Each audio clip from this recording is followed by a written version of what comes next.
Microsoft Excel is a spreadsheet program. We use it to create reports that need calculations and charts. In this workshop we will learn how to move around and work inside the spreadsheet. But first let us identify the basic parts of the Excel window. So now let's start with the Quick Access toolbars. By default, the Quick Access toolbar, located on the upper left on your screen, contains the Save, Undo and Redo button. It is very convenient for a user to perform the various tasks quickly without remembering any shortcut key for the command.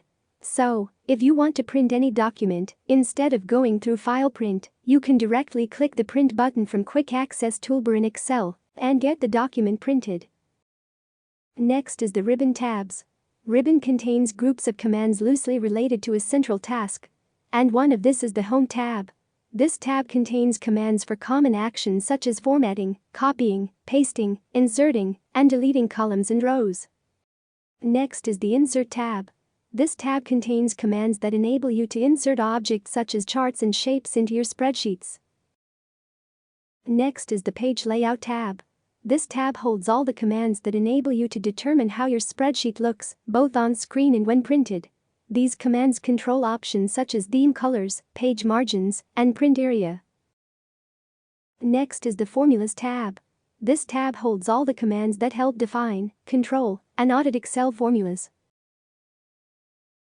Next is the Data tab. This tab features commands that enable you to connect to external data, as well as manage the data in your spreadsheet. Next is the Review tab. With commands such as spell check, protect sheet, protect workbook, and track changes, the theme of the Review tab is protecting data integrity in your spreadsheet. Next is the View tab. The commands on this tab are designed to help you control how you visually interact with your spreadsheet. Lastly is the Team tab. The Team tab is not visible by default on the Microsoft Excel workbook. You need to install some packages in order for you to view the Team tab, and this mostly used on programming purposes on working on TFS/VSTS accounts. Next one is the Formula bar. This is where any calculations or formulas you write will appear. You will understand the relevance of it once you start building formulas. Next is the Spreadsheet Grid. This is where all your numbers, data, charts and drawings will go. Each Excel file can contain several sheets. But the Spreadsheet Grid shows few rows and columns of active spreadsheet. To see more rows or columns you can use the scroll bars to the left or at bottom. If you want to access other sheets, just click on the sheet name or use the shortcut Ctrl plus page up or Ctrl plus page down. Lastly is the status bar. This tells us what is going on with Excel at any time.